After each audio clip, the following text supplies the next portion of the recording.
In the early hours of August 3, 2013, the life of 17-year-old Alexis Tiara Murphy changed forever, and the small community of Nelson County, Virginia, was about to be enveloped in a story of fear, hope, and relentless determination.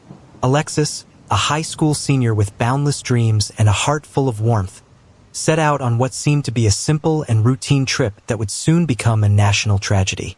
Before we dive deeper into Alexis's story, if her courage and the dedication of those searching for her inspire you, please like this video, share it widely, subscribe to our channel, and hit the notification bell. Your support keeps her memory alive and fuels the pursuit of justice. Alexis grew up in the close-knit town of Shipman, Virginia, beloved by family and friends for her kind nature and fierce independence. Known as a thoughtful student who loved music and cared deeply for her dog, Alexis was everything any parent could hope for in a daughter. On that seemingly ordinary summer day, she told her family she was heading to Lynchburg to shop and to pick up water for her dog, a routine errand anyone might take for granted. That afternoon, Alexis got into her white 2003 Nissan Maxima, unaware that this was the last time her family would see her alive. As twilight fell, Alexis's plans remained simple: make a quick trip to town and return home. But as evening grew late, her absence quickly turned into a growing concern. By the time Alexis hadn't returned home that night, those close to her began to worry. They called her friends, retraced her steps, and searched familiar places, but there was no sign of her. It wasn't long before her missing status was reported to local law enforcement. Within hours, the Nelson County Sheriff's Office had launched a full-scale search. The news of Alexis's disappearance spread quickly. The small town's residents, still reeling from the shock, mobilized in an outpouring of support. Flyers bearing her smiling face were plastered across local businesses, schools, and community centers. Social media platforms buzzed with shares and pleas for information, while volunteers scoured the streets, woods, and fields. Everyone hoped their combined efforts would bring Alexis home safely. Despite these tireless efforts, days passed without a clue. The realization dawned harsh and cold. The girl they loved might be in grave danger. The joyous summer that had begun with laughter now turned to tears and whispers of fear. As search parties combed the region, authorities worked with urgency to gather evidence, interview witnesses, and investigate any possible leads. Alexis's case quickly escalated from a local emergency to a detailed criminal investigation with implications far beyond Nelson County. Her story resonates as a powerful reminder of life's fragility and the vital importance of community vigilance when a loved one goes missing. It highlights the tireless work of law enforcement and the heart-wrenching perseverance of families who refuse to give up. Alexis Murphy's case is still talked about today, not just for the tragedy, but for the hope and courage inspired by those who continue to seek truth and justice. Now, before we go any further, what do you think happened to Alexis in those first critical hours? Share your thoughts or theories in the comments below. Your insight could shed new light or keep the conversation alive as we explore her story. On the night of August 3, 2013, Alexis Murphy's movements were captured on surveillance footage that would become crucial to understanding the timeline of her disappearance. Between the hours of 10:30 and 11 p.m., Alexis was seen at the Liberty gas station in Lovingston, Virginia, a small town just minutes from her home. She pulled in alone, driving her white 2003 Nissan Maxima, stopping to fill up on gas and purchase bottled water. The surveillance cameras recorded Alexis interacting with an unidentified man near the convenience store. This man moved casually but lingered in the area, a detail that, in hindsight, became deeply significant. For investigators, every frame of video became a vital piece of the puzzle. These images would later be used to identify Randy Taylor, a man who lived just a few miles from the gas station and would emerge as the prime suspect in the case. As Alexis stepped away from her car, there was no indication of danger or distress. She moved naturally like any teenager running an errand. Yet, the juxtaposition of this ordinary scene with the dark reality that would unfold weighed heavily on her family and the community.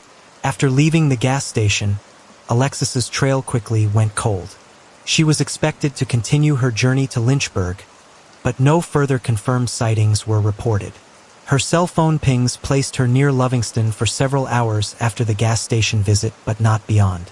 This limited spread of location data led detectives to focus their search in the surrounding rural areas. The absence of any additional confirmed sightings raised immediate concerns.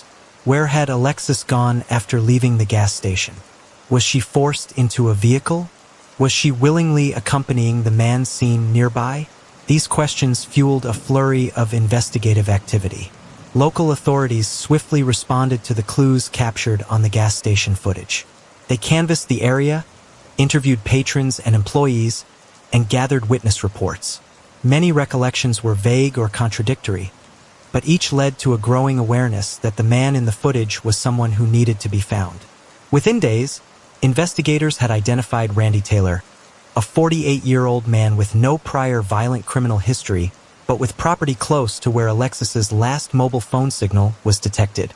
Taylor was connected by additional evidence found during the investigation, including items in his vehicle and camper that pointed to a possible confrontation with Alexis. Taylor denied involvement initially, but as evidence mounted, his story began to unravel. The gas station footage was undeniable, and authorities pressed to locate Alexis's whereabouts. The environment of the investigation shifted from hopeful recovery to foul play. The footage and the surrounding evidence painted a chilling picture. A young woman, last seen alive in the company of a stranger who would soon emerge as her alleged killer.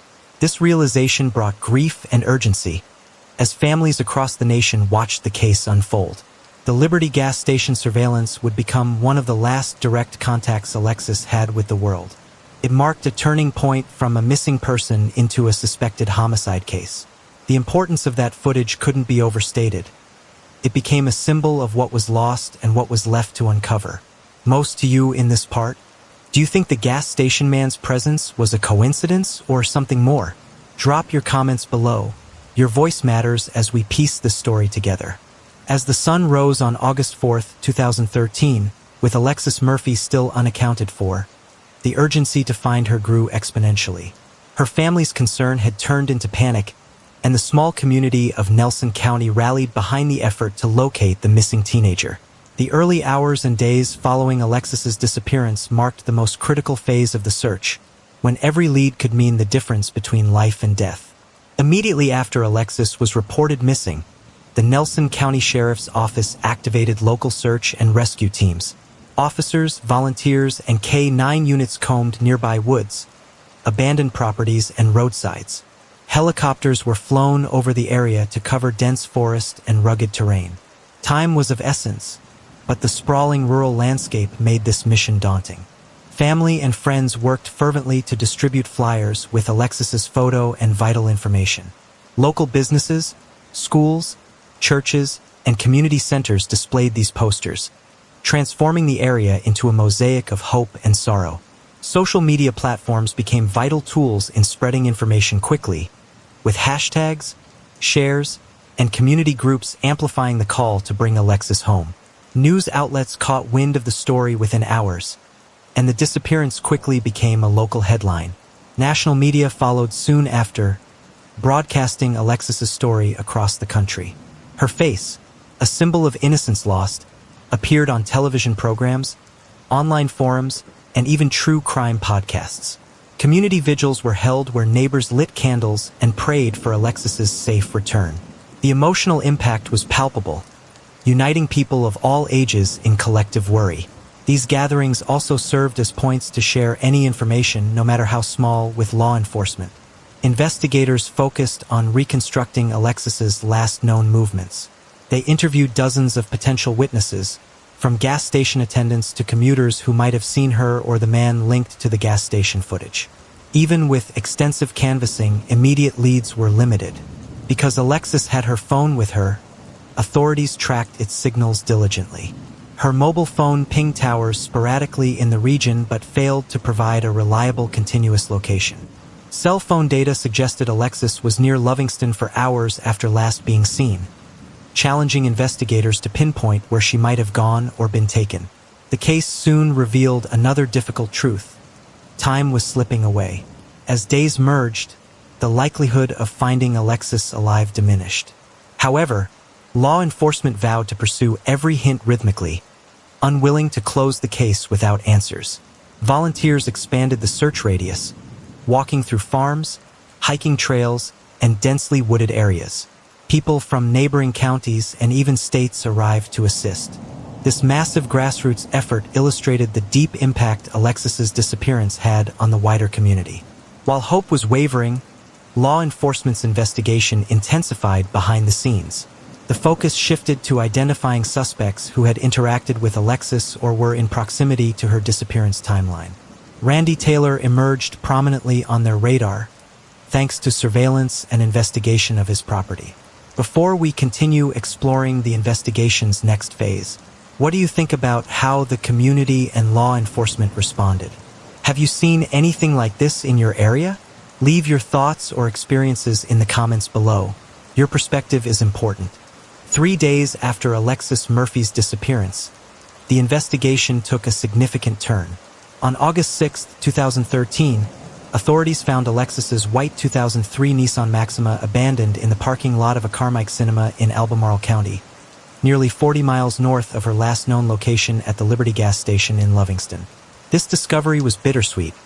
It confirmed Alexis's last known mode of transportation but offered no clues about her whereabouts. The car appeared largely undisturbed, with no obvious signs of a struggle inside or outside. Its doors were unlocked, windows intact, and no blood or damage evident. Alexis's personal belongings were inside, but the absence of the car keys added to the mystery, suggesting that someone other than Alexis may have removed the keys, or she was forcibly taken from the vehicle. Upon finding the car, the law enforcement personnel cordoned off the scene. Crime scene investigators meticulously examined the vehicle for forensic evidence, including fingerprints, fibers, and any trace that might link a suspect to Alexis or the car. Despite their efforts, the contents of the car failed to answer the fateful questions. What happened to Alexis after she left the gas station, and why had this car ended up so far away? The distance between the gas station and the abandoned vehicle puzzled investigators. Why had the car been moved so far? Was Alexis driving voluntarily, or was she forced at some point? Law enforcement speculated that the car's location might have been part of a move to cover tracks, or perhaps left intentionally by the perpetrator. Community members were both heartened and unsettled by the news of the car. Friends and family clung to hope, but the stark reality of the vehicle's abandonment ignited fears that Alexis had fallen victim to harm. Vigils continued, and more volunteers joined the search in hopes that the vehicle finding would lead directly to Alexis. Law enforcement's investigation expanded rapidly. They reviewed footage from the cinema and surrounding businesses for any sight of Alexis or other suspicious activity around the car location. Although no definitive sightings were captured, the reviews helped law enforcement piece together possible routes and timelines. Meanwhile, Randy Taylor, who had already drawn suspicion due to his proximity and connection to cell phone data, was subjected to intense scrutiny. Police searched Taylor's truck and camper, uncovering items and evidence that linked him more closely with Alexis's disappearance. While Taylor had no prior violent criminal record, investigators grew increasingly convinced he was involved. As the search and investigation intensified, Alexis's family publicly appealed for anyone, no matter how minor, to come forward with information.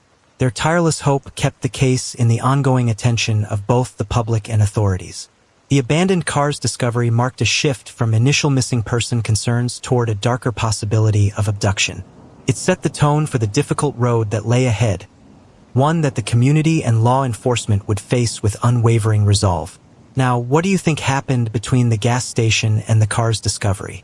Let us know your thoughts down below. Your voice keeps the story moving. If Alexis's story and the efforts to find her have stayed with you, please like this video, share it widely, subscribe to our channel, and click the notification bell. Your support helps honor Alexis and keeps the search alive. Following the discovery of Alexis Murphy's abandoned white Nissan Maxima, investigators intensified their efforts to piece together the events surrounding her disappearance. Surveillance footage became a critical focus. Images that might reveal Alexis's movements, the people she interacted with, and possible suspects. Law enforcement gathered video from multiple sources, not just from the Liberty gas station where Alexis was last confirmed alive, but also from nearby businesses, traffic cameras, and gas stations in neighboring counties. These surveillance videos offered a patchwork timeline that slowly came into sharper focus. One of the most significant discoveries from these videos was the presence of a man later identified as Randy Taylor. He appeared in multiple frames near key locations and was notably captured on surveillance cameras near the Lovingston gas station around the time Alexis was there. His movements coincided suspiciously with Alexis's disappearance. Taylor's image became widespread in law enforcement bulletins and public appeals. Swift efforts were made by authorities to locate and question him. At the time, Taylor was living alone in a camper on his rural Nelson County property, a location soon to be subjected to exhaustive searches. Beyond footage, investigators collected witness accounts. Several locals reported seeing a man matching Taylor's description driving a pickup truck around the area. Some recalled his interactions with Alexis at or near the gas station.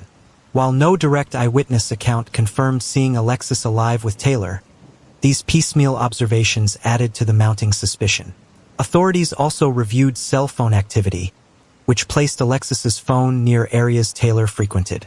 More importantly, digital forensics on Taylor's devices and vehicles became focal points.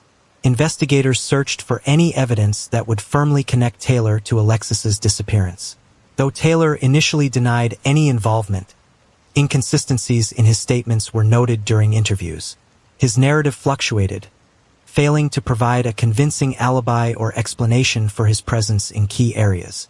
Investigators grew wary as forensic evidence began to link Taylor more firmly to the case. Taylor's prior criminal record was sparse and unrelated to violent crime. However, the growing body of circumstantial evidence made clear that he was a suspect of serious concern. Police secured warrants to search his camper and truck for any fragments of physical or biological evidence. Despite their cautious approach to the case, law enforcement publicly released images and video clips of Taylor, appealing to the public for assistance. This increased pressure was instrumental in locating Taylor. He turned himself in to authorities shortly after. Taylor's arrest marked a major development. Though Alexis's body had not yet been found, charges of kidnapping and murder were brought against him. For many, this arrest represented both hope for justice and an acknowledgement of a dark new chapter in the search for Alexis. The discovery of surveillance footage and the emerging portrait of Taylor's movements created a turning point in the investigation.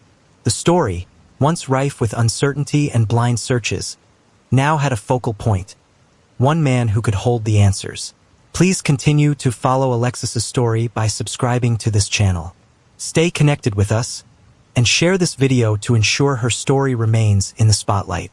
What are your thoughts on the surveillance footage and early investigation focus?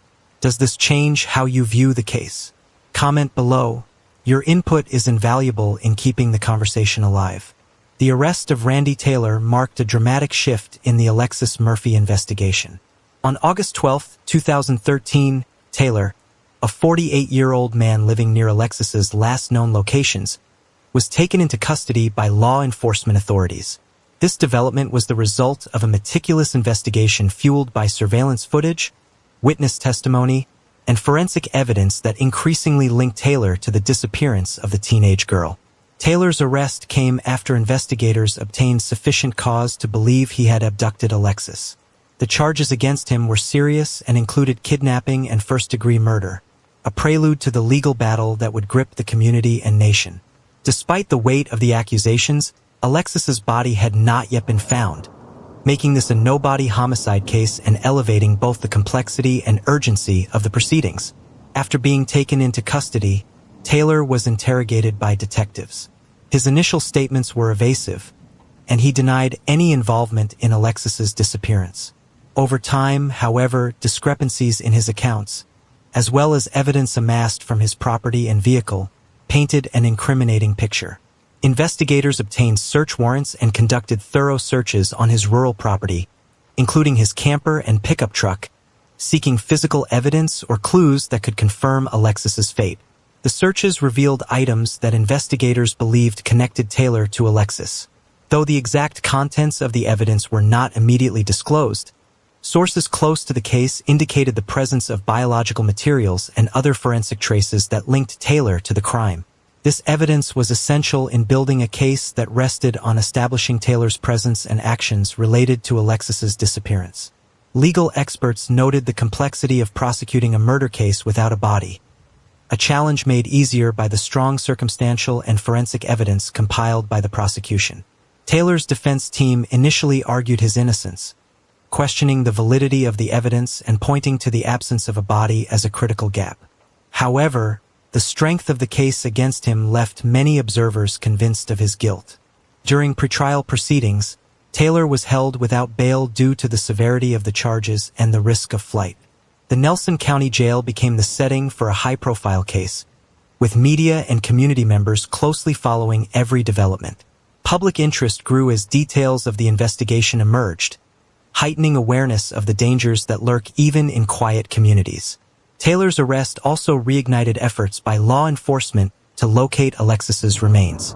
Investigators employed cadaver dogs, aerial searches, ground-penetrating radar, and soil testing in areas Taylor had access to, hoping to find the critical evidence that would close the case. Each search reinforced the somber reality that finding Alexis was a priority, but also an immense challenge in the rugged landscape of Nelson County. Family and supporters of Alexis held vigil through the uncertainty, holding on to hope for answers even as the evidence pointed to a grim conclusion. The arrest was both a moment of relief and solemn recognition of the tragedy that had unfolded. It underscored the tireless work of law enforcement agencies and the support of the community in seeking justice. The case also drew attention to the broader issues of missing persons and the difficulties inherent in prosecuting cases without immediate physical proof of a victim's fate. Taylor's arrest sent a message that even in the absence of a body, justice could be sought and that perseverance in investigation could lead to accountability. Following Randy Taylor's arrest, the investigation rapidly pivoted toward building a strong evidential case that could withstand scrutiny in court. In no-body homicide cases like Alexis Murphy's, physical evidence is critical, so police deployed every available forensic tool to link Taylor definitively to the crime. This phase of the investigation revealed key findings that ultimately bolstered the prosecution's efforts. Taylor's property, especially his camper and pickup truck, became the focal points of searches. Forensic teams meticulously combed these scenes, collecting biological samples, fibers, and trace materials. Specialized laboratories analyzed this evidence to determine if it could be tied to Alexis. Investigators hoped these fragments would reveal the truth about what happened to the missing teenager. One crucial discovery pertained to DNA traces. Several samples found inside Taylor's camper and truck were sent for examination to distinguish whose DNA they were and whether they could belong to Alexis Murphy. The forensic analysis confirmed that biological material consistent with Alexis's DNA was present, directly connecting Taylor to her disappearance. In addition to DNA evidence, fibers matching Alexis's clothing were found in the camper and vehicle. These microscopic threads, often overlooked, proved significant in piecing together the sequence of events. The presence of Alexis-linked fibers on Taylor's property indicated close, physical contact between the two. Law enforcement also worked to reconstruct Taylor's movements in connection with cell phone data. Alexis's cell phone had last connected to towers near Taylor's residence, further narrowing the window for where she might have been after her last known sighting. This geolocation evidence aligned with other testimonies and physical clues recovered during the investigation. Video surveillance from the gas station and nearby cameras played a vital role. Taylor's image near the times and places connected to Alexis further cemented suspicion around him. The combination of surveillance and forensic discoveries painted a portrait of opportunity and access, critical components in the prosecution's case. Despite these findings, Taylor's legal team challenged the evidence, questioning the handling, timing, and interpretation of forensic results. The defense argued that without Alexis's body or a direct eyewitness account, the evidence was circumstantial. However, the prosecution pointed to the confluence of forensic, digital, and testimonial proof as collectively overwhelming. Psychologists and experts consulted during the investigation provided insight into Taylor's behavior. They noted conflicting statements and possible motives driven by opportunity and proximity. Multiple interviews detailed Taylor's evasive answers and attempts to distance himself from the evidence.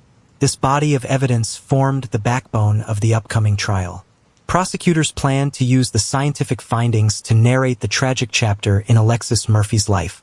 The absence of a body meant the forensic samples and surveillance footage would be pivotal in establishing that a crime had occurred and that Taylor was responsible.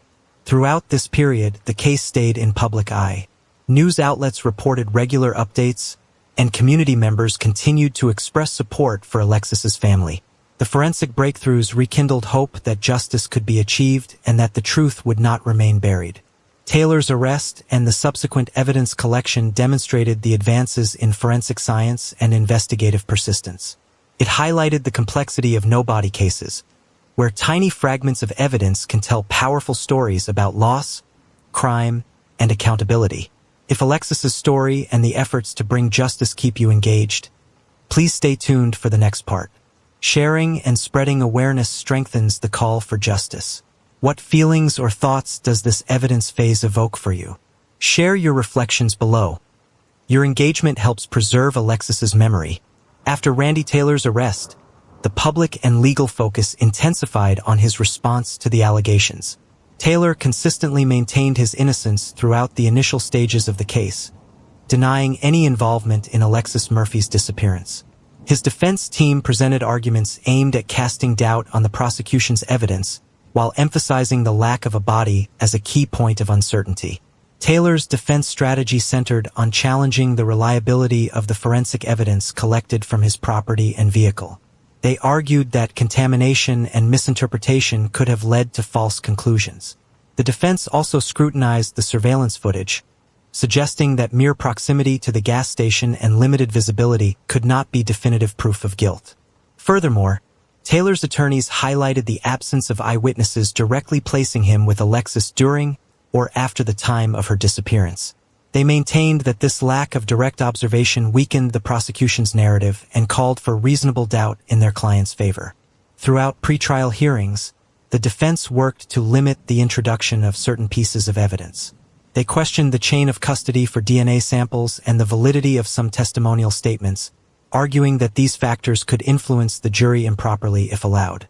Taylor himself portrayed a calm and reserved demeanor during court appearances, asserting he had no motive or reason to harm the teenager. His lawyers raised issues with law enforcement's procedures and alleged premature judgments based on circumstantial evidence. Despite these efforts, prosecutors remained confident in their case.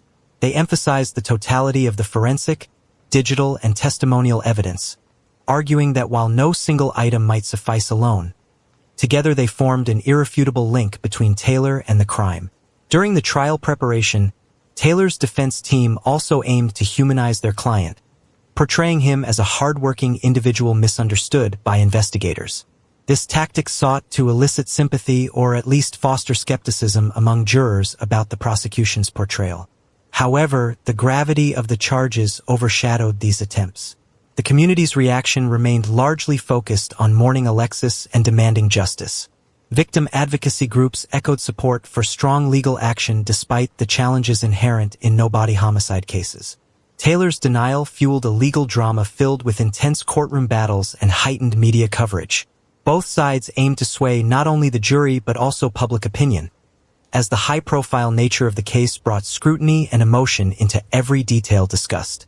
As the prosecution laid out its meticulous case and the defense vigorously challenged every point, the trial promised to reveal critical insights into the final hours of Alexis Murphy's life. Taylor's denials and defense claims would be vigorously tested by compelling forensic evidence and witness testimonies.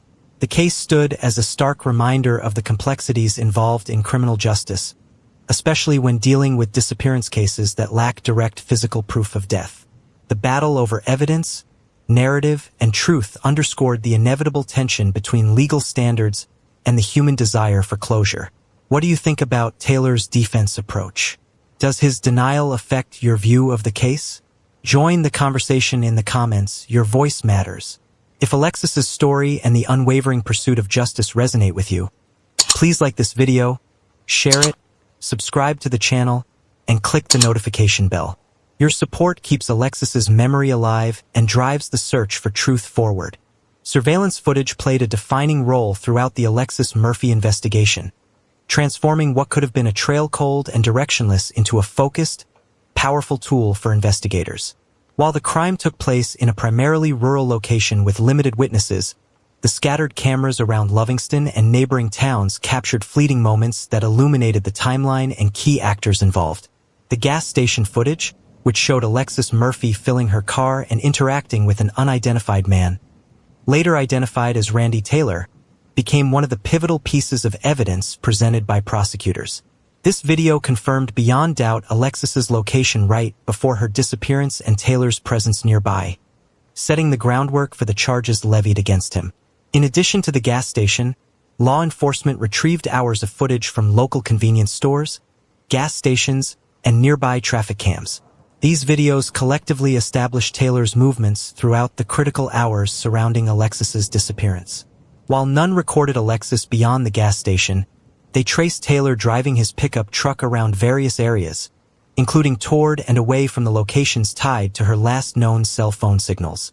These surveillance clips provided crucial context not only for corroborating witness statements but also for discrediting Taylor's claims of innocence. Investigators used timestamps, vehicle identification, and behavioral analyses to position Taylor's whereabouts precisely in relation to Alexis's disappearance.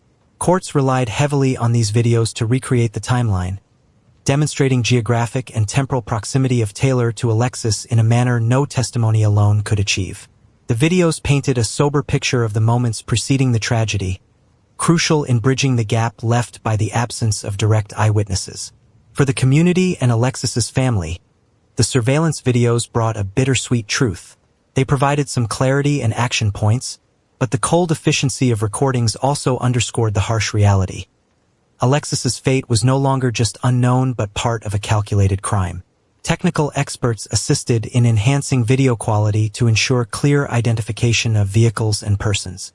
Law enforcement's strategic use of these videos marked a turning point, reshaping the narrative and solidifying a strong case for prosecution.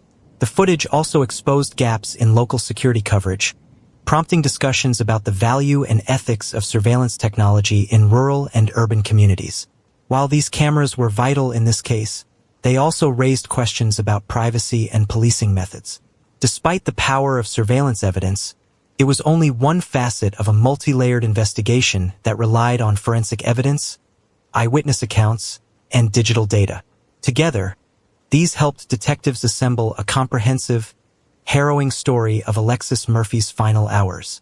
The case underscored how surveillance technology had become indispensable in modern criminal investigations.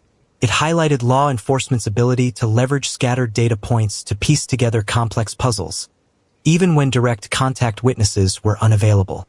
As the Alexis Murphy case progressed toward trial, the intense media coverage and public interest brought challenges to the judicial process. To ensure a fair and unbiased trial, the presiding judge imposed a gag order and media restrictions on all parties involved. These legal measures were designed to protect the integrity of the case by limiting public statements and controlling the flow of information. The court's gag order prohibited attorneys, law enforcement officials, and witnesses from publicly discussing case details outside the courtroom. This was critical given the media frenzy surrounding the high-profile investigation, which had already generated widespread speculation, rumors, and sometimes misinformation. Media organizations respected the court's directives, but expressed concerns about balancing public interest with the need for transparency. Journalists sought ways to report responsibly while abiding by legal boundaries, a delicate challenge in a case that had captivated the nation. The gag order also restricted the publication of certain evidence and testimony until it was formally presented during the trial. This was essential to prevent prejudicing potential jurors and to maintain the presumption of innocence for Randy Taylor until proven guilty. Social media platforms became another battleground. Family members, supporters, and armchair detectives used blogs, forums, and social media to discuss theories and updates, often complicating the court's efforts to control information. Authorities monitored these spaces closely, addressing incorrect information and reminding the public about the gag order's importance. Legal experts remarked that such restrictions were standard in cases of this severity, especially those involving no-body homicide charges. The stakes for justice and due process were high, necessitating safeguards against trial by media. The judge's decisions reflected a commitment to preserving the sanctity of legal proceedings amidst emotional public scrutiny. Defense and prosecution teams adapted their communication strategies accordingly, focusing on court filings and formal statements. For the Murphy family, the restrictions were a mixed blessing. While they understood the need for fairness, the limitations challenged their ability to share their grief and raise awareness freely. They relied on carefully coordinated public appeals and trusted media outlets to respectfully convey their message. The gag order remained in place throughout the pretrial and trial phases, punctuated by motions from both sides seeking modifications or exceptions when necessary. Each request was scrutinized to balance openness with prudence. As the trial date approached, the legal environment was marked by this tension between openness and confidentiality. The court's careful stewardship underscored the importance of a justice system that could withstand public pressure and remain focused on facts and evidence. Despite these hurdles, the case maintained momentum. Behind courtroom doors, lawyers prepared their arguments, experts refined their analyses, and law enforcement supported the legal process with continued cooperation. The media restrictions were a reminder of the complexity and sensitivity involved when justice intersects with public interest. It was an effort to ensure that the truth of Alexis Murphy's case could emerge through careful deliberation rather than sensationalism. The stage was set for one of the most closely watched trials in Nelson County history as Randy Taylor's murder trial for Alexis Murphy began. The proceedings opened against a backdrop of intense public interest and emotional anticipation, with both the prosecution and defense preparing to present their cases to a carefully selected jury. The jury selection process was among the most rigorous in recent memory, reflecting the complexity and sensitivity of a no-body homicide case. The presiding judge and attorneys from both sides sought jurors who could approach the trial impartially despite the widespread media attention and community impact. Potential jurors underwent extensive questioning to assess their familiarity with the case, opinions about the defendant, and ability to weigh evidence objectively. Some were dismissed due to preconceived notions or personal connections, while others were challenged for potential biases. Ultimately, a jury was seated that represented a diverse cross-section of the community. Their solemn responsibility was to listen carefully to all evidence, weigh testimonies, and render a verdict based on facts rather than emotion or public pressure. Opening statements marked the formal start of the trial. Prosecutors portrayed Randy Taylor as a calculating individual who preyed upon Alexis Murphy, using forensic evidence, surveillance footage, and witness testimonies to build a compelling narrative of abduction and murder. The defense presented Taylor as a man wrongly accused, painting a picture of uncertainty and emphasizing the lack of a body and direct eyewitnesses. They sought to instill reasonable doubt, highlighting flaws in evidence collection, procedural questions, and inconsistencies. As the trial opened, the courtroom atmosphere was tense. Alexis's family sat in the front rows, dignified but visibly affected, while community members and media filled the gallery. The proceedings underscored the emotional weight of the case and the collective desire for justice. Witnesses began to be called. Law enforcement officers detailed the investigative steps, forensic experts explained evidence findings, and community members shared sightings and interactions. Testimonies were sometimes technical, focusing on DNA analysis and timelines, but always examined through the lens of finding truth. Taylor's legal team cross-examined witnesses rigorously, challenging assumptions and probing for gaps in the prosecution's case. They emphasized the circumstantial nature of much of the evidence and sought to humanize their client. Throughout the trial, the judge maintained strict decorum, ensuring that both sides adhered to legal standards and that jurors focused solely on admissible evidence. The courtroom was a venue for careful deliberation rather than emotion-driven outbursts. Media coverage remained intense but respectful of court protocols. Reporting focused on procedural developments, evidence presentation, and the personal stories that emerged. The trial became not just a legal proceeding but a community reckoning. As the trial unfolded, Alexis's story came vividly to life through the voices of those who knew her, the science of forensic specialists, and the careful reconstruction of events. Each piece added weight to the narrative being shaped in the courtroom. Taylor sat quietly through much of the proceedings, veiled behind stoicism and legal counsel, aware that his fate now rested with the jury. The trial carried the hopes of a grieving family and a community seeking closure. As Randy Taylor's trial for the murder of Alexis Murphy moved forward, the courtroom became the theater where the painstaking work of justice unfolded. The prosecution took center stage, presenting the meticulously gathered evidence and compelling witness testimonies aimed at proving Taylor's guilt beyond a reasonable doubt. Forensic experts provided detailed explanations of the DNA evidence collected from Taylor's camper and pickup truck, asserting that the biological material matched Alexis Murphy. These scientific findings were described in depth to demonstrate how modern forensic technology could establish connections even without a victim's body. The experts explained the processes used to verify sample integrity and rule out contamination, lending credibility to the evidence. Surveillance footage was replayed for the jury, reinforcing Alexis's last known movements and Taylor's suspicious presence near key locations. Visual timelines crafted from these videos helped jurors piece together the sequence of events, supplementing verbal testimonies with concrete imagery. Witnesses from the community were called to testify about their interactions and observations surrounding the night Alexis disappeared. Some recounted seeing Taylor's truck at suspicious times, while others described his demeanor and unusual behaviors that raised concern. These accounts, though circumstantial individually, collectively strengthened the narrative of Taylor's involvement. Law enforcement officials detailed their investigative process, outlining the steps taken from Alexis's disappearance report to Taylor's arrest.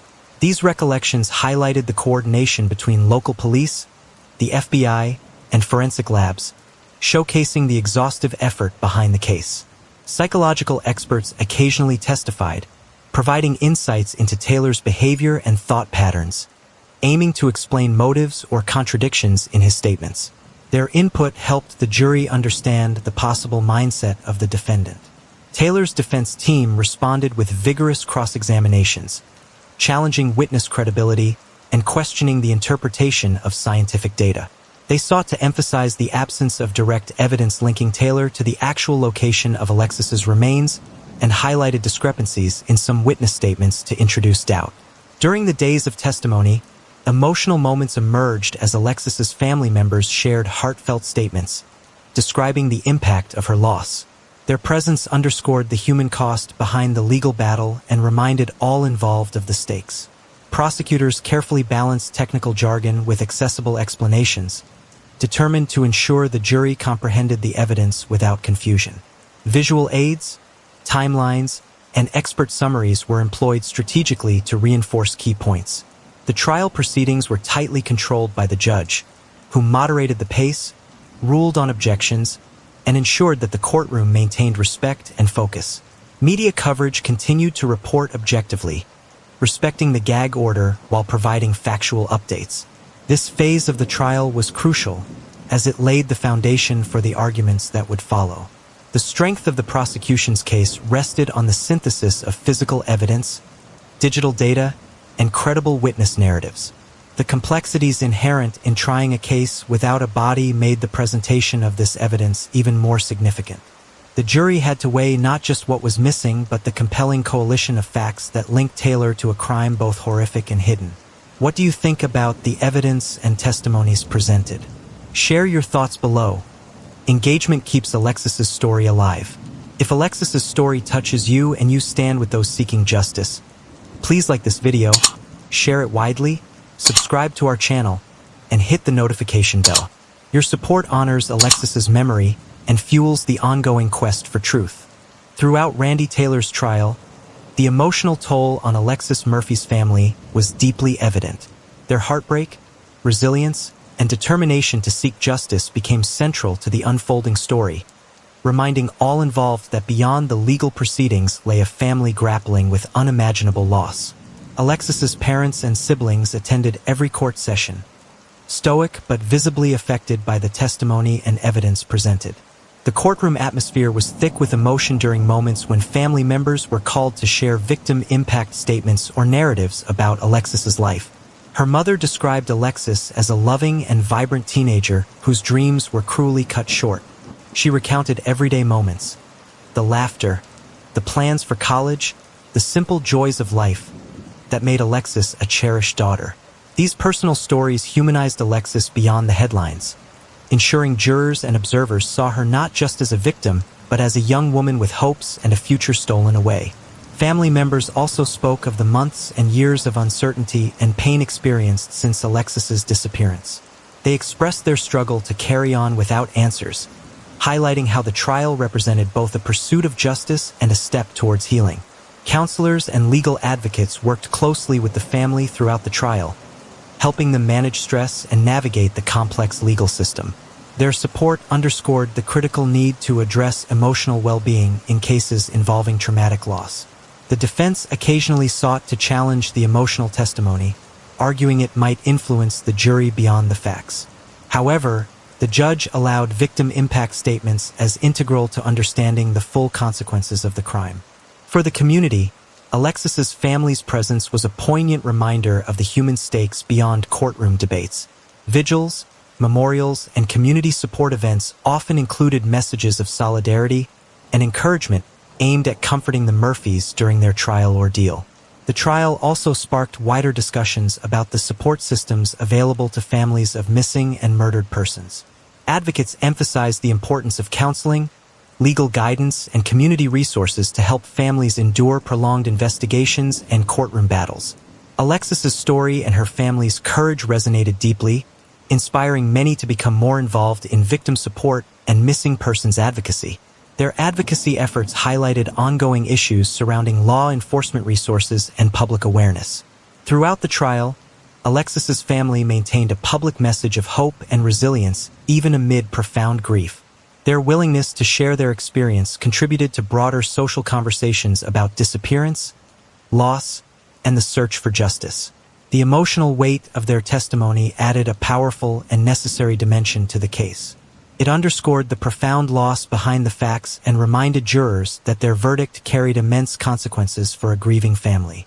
After weeks of testimony, presentation of evidence, and courtroom proceedings, Randy Taylor's trial for the murder of Alexis Murphy moved into its final phase, the closing arguments and jury deliberation. These moments would encapsulate months of investigation, grief, and legal strategy into a decision that held the power to grant justice and closure. The prosecution's closing argument was a carefully constructed narrative that reiterated the strength of their case. Prosecutors reminded the jury of the compelling forensic evidence, the surveillance footage placing Taylor near Alexis's last known location, and multiple witness testimonies that corroborated their theory of abduction and murder. They emphasized that the totality of evidence demonstrated overwhelming proof that Taylor was responsible for Alexis's death. Special emphasis was placed on the scientific data showing Taylor's connection to Alexis's DNA in critical locations and the circumstances that aligned with the timeline of her disappearance. Prosecutors stressed the responsibility the jury bore to deliver justice for a young life tragically cut short, appealing to both logic and emotion. In contrast, Taylor's defense team focused their closing statements on doubt. They reiterated the absence of direct eyewitness accounts and Alexis's body as significant gaps in the prosecution's narrative. The defense accused law enforcement of relying too heavily on circumstantial evidence and questioned the quality and interpretation of forensic data. Taylor's attorneys urged the jury to consider the presumption of innocence and the high burden of proof required for conviction. They warned against making assumptions based on emotions stirred by the family's testimonies or media coverage, encouraging jurors to focus strictly on legal standards. The courtroom was filled with tension as each side sought to engage the jury, knowing that the fate of Randy Taylor and the sense of justice for Alexis Murphy's family rested in their hands. Following the closing arguments, the judge gave clear instructions to the jury regarding their duties: to weigh the evidence impartially, apply the law as given, assess credibility, and reach a verdict based solely on the facts presented. Jury deliberation began immediately after returning to the privacy of the deliberation room. The solemn process involved extensive discussions, review of evidence summaries, and attempts to reconcile differing interpretations. Jurors debated each point vigorously, aware of the gravity of their decision. Outside the courtroom, Alexis's family, community members, and media waited anxiously, their emotions ranging from hope to apprehension. The anticipation underscored the magnitude of the case, not only as a legal matter but as a landmark moment for everyone affected. During deliberations, jurors requested additional clarifications on legal definitions and evidence interpretations, reflecting their careful and conscientious approach. This underscored their commitment to fulfilling their duty correctly and thoroughly. The judge maintained communication with the jury, assuring them they had the necessary support to reach a fair verdict. The courtroom atmosphere remained respectful yet charged with expectation. After hours or possibly days behind closed doors, the jury's decision would soon be announced, marking the culmination of a long and difficult journey. The moment that Alexis Murphy's family, community, and everyone following the case had awaited arrived with solemn gravity as the jury returned their verdict in Randy Taylor's trial. After careful deliberation over days, the jury found Taylor guilty of the kidnapping and murder of Alexis Murphy, marking a pivotal moment of justice and closure for a long and painful journey. The courtroom buzzed with a mix of relief and sorrow as the verdict was read. Alexis's family, seated in the front rows, showed visible emotion, tears mingling with gratitude that the legal system had affirmed the truth of their loss. The judge acknowledged the jury's decision, reinforcing the seriousness of the crimes and the importance of accountability. Sentencing followed shortly after the verdict. The judge handed down a life sentence without the possibility of parole, ensuring that Taylor would remain incarcerated for the rest of his life. The harsh sentence was a reflection of the gravity of the offenses and the impact on Alexis and her family. During sentencing, victim impact statements were again heard, allowing the family to convey the enduring pain and heartbreak caused by Taylor's actions. These statements underscored the profound loss and the void left by Alexis's absence. Taylor, maintaining composure, listened as the sentence was pronounced. His legal team indicated their intention to appeal, but the community and prosecutors expressed confidence that justice had been served. The verdict and sentencing provided a measure of solace to Alexis's family, closure to the community, and a stark warning about the consequences of such crimes. It underscored the commitment of law enforcement and the justice system to pursue truth and accountability, even in complex, no-body cases. Following the trial, Alexis's family and advocates renewed their calls for improved awareness and resources dedicated to missing persons cases. They emphasized the importance of community vigilance, faster investigative responses, and enhanced forensic capabilities to prevent similar tragedies. The media coverage highlighted the significance of the case in legal circles, particularly the successful prosecution of a no-body murder case, which often poses considerable challenges. Legal experts praised the investigative work and the careful presentation of evidence that led to a just outcome. Alexis Murphy's story remained a somber reminder of the fragility of life and the lasting impact of violence. The community commemorated her memory through vigils and educational efforts aimed at protecting vulnerable youth and supporting families of missing persons. Though the verdict could not undo the pain, it brought the hope that Alexis's legacy would inspire greater protection and justice for others in the future. What are your thoughts on the verdict and sentence? Do you believe justice was served in this complex case? Share your perspective in the comments below. Your voice honors Alexis's memory and fuels ongoing awareness. The day the jury returned their verdict in Randy Taylor's trial for the kidnapping and murder of Alexis Murphy marked a solemn and pivotal turn. Following painstaking deliberation over several days, the jury found Taylor guilty on all counts, bringing a measure of justice to Alexis's family and the community that had long awaited closure. As the verdict was read aloud in the courtroom, a hush swept over the audience. Alexis's family, sitting in the front rows, allowed themselves a moment of vulnerable relief, tears mixing with gratitude that the legal process had recognized their devastating loss. The gravity of the moment was evident in the judge's solemn acknowledgement of the verdict, underscoring the severity of Taylor's crimes and the justice served. Sentencing followed, and the courtroom was filled with emotion as the judge pronounced a sentence of life imprisonment without the possibility of parole for Taylor. The sentence reflected not only the heinous nature of the crimes but also the profound impact on Alexis and her family. The judge noted the need for accountability and public safety, emphasizing that Taylor would remain behind bars permanently. During sentencing, victim impact statements reinforced the heavy emotional toll of Taylor's actions. Alexis's family spoke with heartbreaking candor about their loss, the irreplaceable void left in their lives, and the anguish of unanswered questions. These statements humanized the abstract legal proceedings, reminding everyone that a young life full of promise had been cruelly extinguished. Taylor maintained a composed demeanor throughout, quietly listening as the verdict and sentence were delivered. His legal team immediately indicated intentions to appeal, challenging aspects of the trial procedure and evidence. However, prosecutors and many in the community voiced confidence that the conviction was just and well-earned. The verdict and sentencing marked a profound moment of reckoning, bringing some relief to Alexis's loved ones while also sending a clear message about the consequences of violent crime, even in complex no-body cases. It highlighted the dedication of investigators, prosecutors, and the court system to pursue justice against considerable challenges.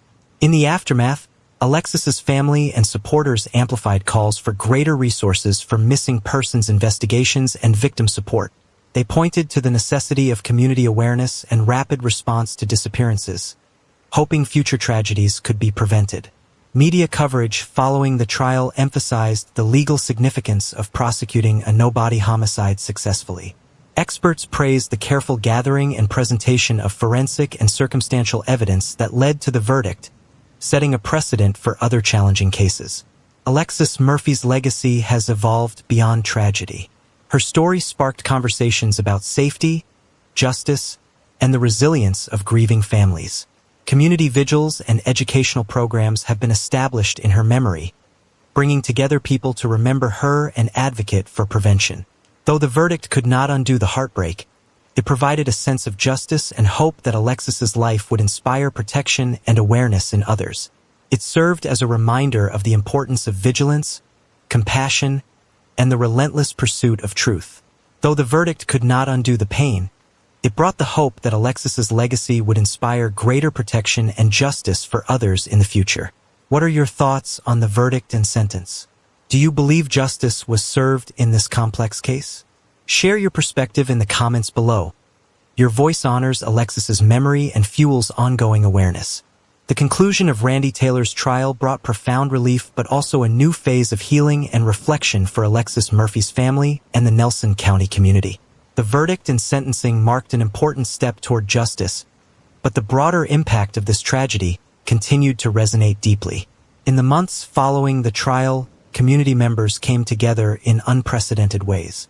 Memorials and vigils were held regularly, honoring Alexis's memory and providing solace to grieving families. These gatherings became spaces for collective mourning, healing, and reaffirming the community's commitment to safety and support. Local law enforcement agencies renewed their focus on strengthening missing person protocols and cooperative efforts with neighboring jurisdictions. Fundraisers and awareness campaigns appeared, aiming to increase resources for search and rescue teams, forensic laboratories, and victim advocacy programs. Alexis's family emerged as advocates, speaking publicly about their journey through loss and the importance of never giving up hope for missing loved ones. Their courage inspired many to join advocacy groups dedicated to preventing similar tragedies and assisting families in crisis. The case sparked discussions around education, empowering parents and young people with knowledge about personal safety, recognizing warning signs, and fostering community vigilance. Schools incorporated age-appropriate programs that encourage students to look out for one another and report concerns. Media attention shifted from the trial to ongoing awareness and prevention efforts.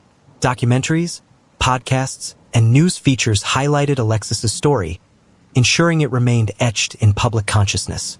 These narratives aimed not only to remember Alexis but also to drive societal change. Legislators and public officials also responded, proposing and enacting policies to improve law enforcement response times and increase funding for missing persons initiatives. The tragedy underscored gaps in the system that required urgent attention. Support services expanded to include counseling for victims' families, community outreach, and partnerships between law enforcement and nonprofits. These efforts recognized that healing extends beyond legal judgments and that sustained community engagement is vital. For many in Nelson County, Alexis's story became a catalyst for hope from sorrow, a commitment to protect and cherish all members of the community. It united diverse groups in shared resolve, transcending divisions through collective empathy. While the pain of Alexis's loss remained, the community's response embodied resilience and a determination to honor her memory through positive action. Her story continued to inspire vigilance, compassion, and the pursuit of justice. What changes or community efforts in response to Alexis's story stand out most to you? Share your thoughts in the comments below. Your voice honors her legacy. If Alexis's story moves you, please like, share, and subscribe to our channel. Hit the notification bell to stay connected and support ongoing awareness and advocacy. The Alexis Murphy case, while tragic, has offered critical lessons and spurred changes in law enforcement practices and legal standards, particularly regarding missing persons and no-body homicide investigations. One of the most significant takeaways was the importance of rapid and coordinated investigative responses. The early hours and days in Alexis's case highlighted challenges associated with searching in rural areas and tracking fragmented digital footprints. Agencies learned to prioritize swift data collection, surveillance review, and community mobilization to maximize the chances of recovery and evidence gathering. Forensic science's role was also firmly underscored. Advances in DNA analysis and trace evidence examination made it possible to build a compelling case despite the absence of a body. This progress has encouraged prosecutors to pursue no-body murder charges when other evidence demonstrates strong probable cause, increasing the likelihood of justice in similar cases. Legally, the case prompted discussions about the standards required for conviction in no-body cases. Courts and lawmakers considered refining evidentiary rules and jury instructions to clarify how circumstantial and forensic evidence could collectively satisfy the burden of proof. Training for law enforcement and legal professionals has improved, incorporating multi-agency cooperation, victim advocacy, and the effective use of technology in investigations. This holistic approach aims to bridge gaps revealed by Alexis's case. The case also raised awareness about the psychological impact on families and communities, pushing for comprehensive support systems that address trauma and long-term recovery. Community policing and public awareness campaigns gained momentum, emphasizing prevention through education and vigilance. The importance of empowering communities to report suspicious behavior and assist in searches was a clear lesson. Despite legal advances, challenges remain. Rural areas with limited resources continue to pose difficulties. Alexis's case serves as a blueprint for addressing these limitations through innovative methods and interagency collaboration. Overall, Alexis Murphy's tragic story has impacted policy, practice, and public consciousness. It stands as a testament to the necessity of relentless pursuit of truth and the unwavering support for victims and families. The memory of Alexis Murphy continues to live on through memorials and ongoing advocacy efforts dedicated to raising awareness about missing persons and preventing similar tragedies. In Nelson County and beyond, her story has inspired individuals and organizations to take action in ways that honor her life and support families facing similar ordeals.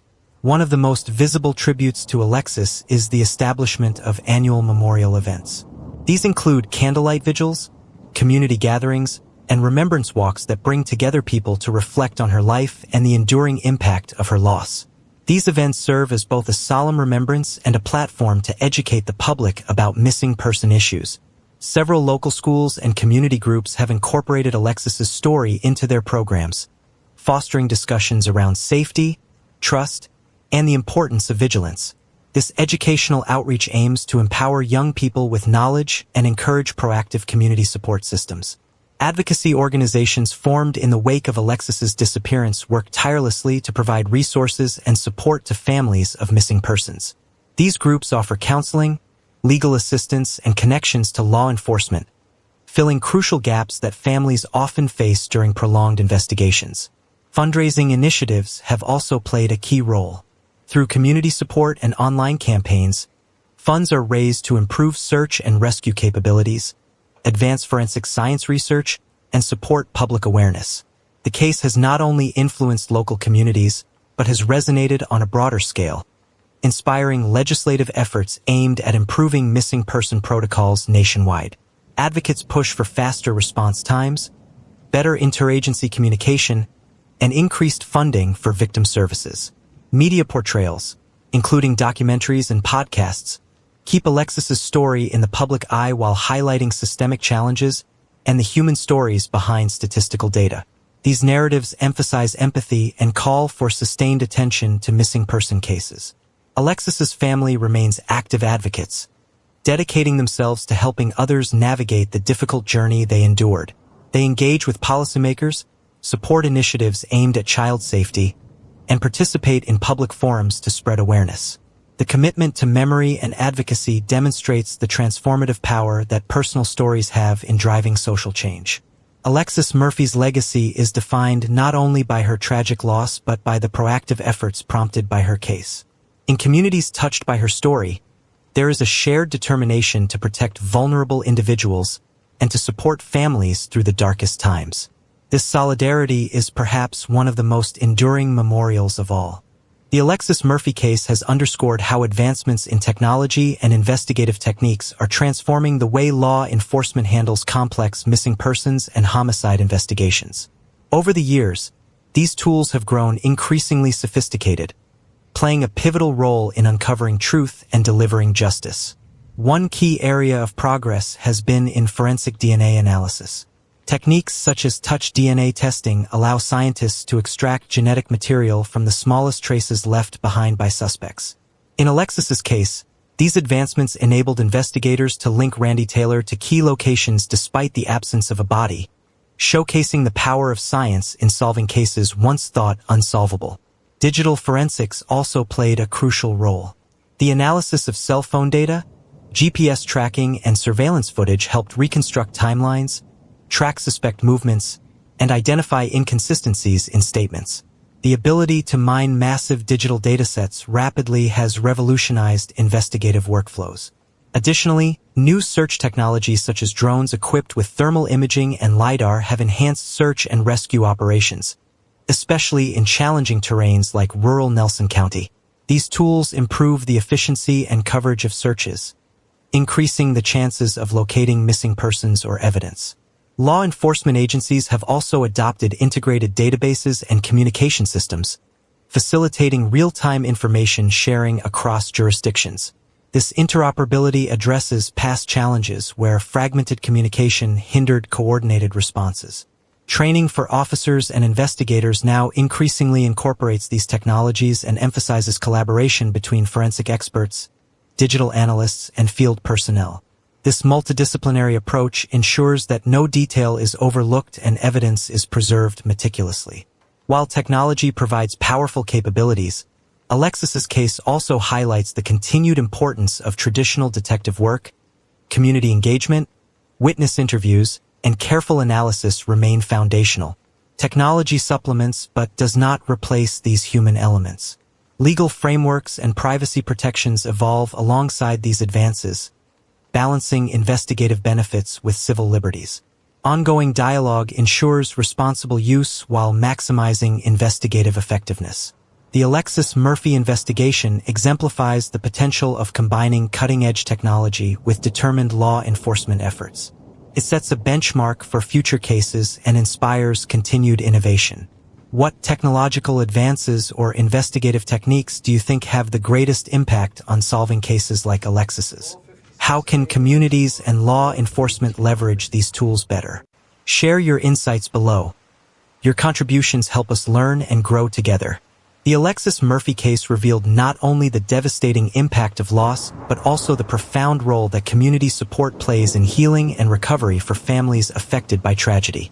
Across Nelson County and beyond, the collective strength of neighbors, local organizations, and volunteers became a vital element in navigating the difficult aftermath. From the earliest days of Alexis's disappearance, the community mobilized with coordinated search efforts, fundraisers, and awareness campaigns. Volunteers contributed time and resources, demonstrating how a unified effort can amplify hope in the face of uncertainty. Support groups formed, providing a safe space for families of missing persons to share experiences, exchange advice, and offer emotional support. These groups became critical in combating isolation and fostering resilience among those enduring similar pain. Local churches, schools, and civic organizations played pivotal roles, organizing memorials and outreach programs that helped sustain awareness and solidarity. Their efforts ensured Alexis's story remained a focal point for ongoing education and prevention. Law enforcement agencies also recognized the essential partnership with communities, increasingly incorporating community feedback into investigative approaches and victim assistance programs. This collaboration strengthened trust and improved responsiveness. The healing process is ongoing and multifaceted. For Alexis's family, the visible support offered comfort while inspiring them to advocate for systemic improvements. Their public presence helped break stigma and encouraged others to step forward. Community resilience highlighted the importance of human connection in facing trauma. Simple acts, offering a listening ear, attending vigils, or participating in advocacy, fostered a network of compassion vital for healing.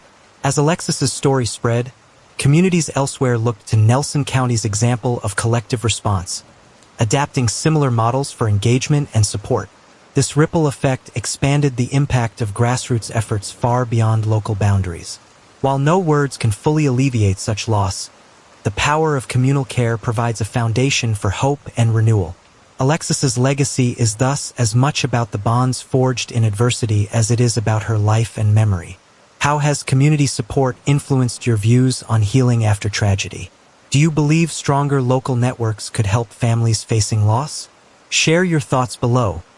Your reflections enrich the conversation and contribute to collective strength. The Alexis Murphy case catalyzed significant changes in law enforcement procedures, particularly regarding how missing persons investigations are conducted.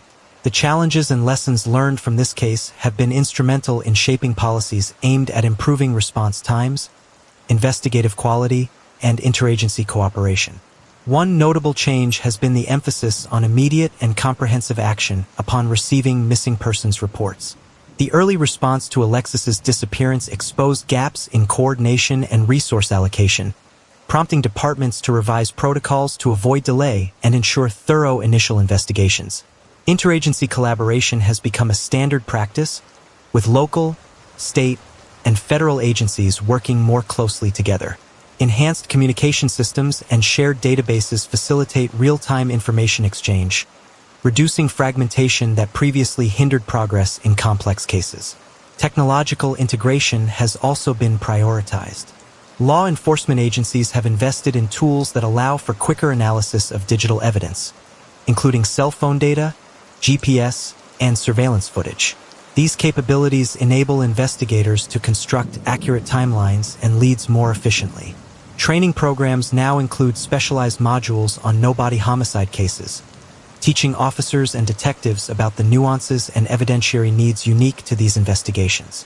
Understanding how to build a strong case without physical remains is essential in ensuring justice can be pursued under challenging circumstances. Victim-centered approaches have been strengthened, recognizing the importance of maintaining communication with families and providing emotional support throughout the investigative process. Law enforcement agencies have established dedicated liaison officers to assist families and help navigate legal and procedural complexities. The Alexis Murphy case underscored the need for community engagement strategies. Police departments have increased outreach efforts, encouraging citizens to report suspicious behavior and participate in community watch programs, thereby enhancing the flow of crucial information. Legislative advocacy has aligned with procedural reforms. Lawmakers have introduced measures to fund law enforcement training, improve forensic capabilities, and support victim services, reflecting a system-wide commitment to addressing the shortcomings revealed by this case. While no system is perfect, the procedural improvements sparked by Alexis's tragedy demonstrate progress in law enforcement's ability to respond effectively to disappearances and violent crimes. In memory of Alexis Murphy, Alexis Tiara Murphy was more than a name in a headline. She was a vibrant, ambitious 17-year-old with dreams that reached beyond the small town of Lovingston, Virginia. Known for her bold personality, love for fashion, and strong connection to family and friends, Alexis lit up every room she entered. Though her life was tragically cut short, her memory lives on in the hearts of those who knew and loved her, and in the fight for justice that continues in her name. How do you view the changes in law enforcement procedures following this case? Are there other reforms you believe could help? Share your perspectives below. Engagement helps us all learn and improve. If Alexis's story resonates with you, please like, share, and subscribe to our channel. Hit the notification bell to stay connected and support ongoing justice and awareness efforts.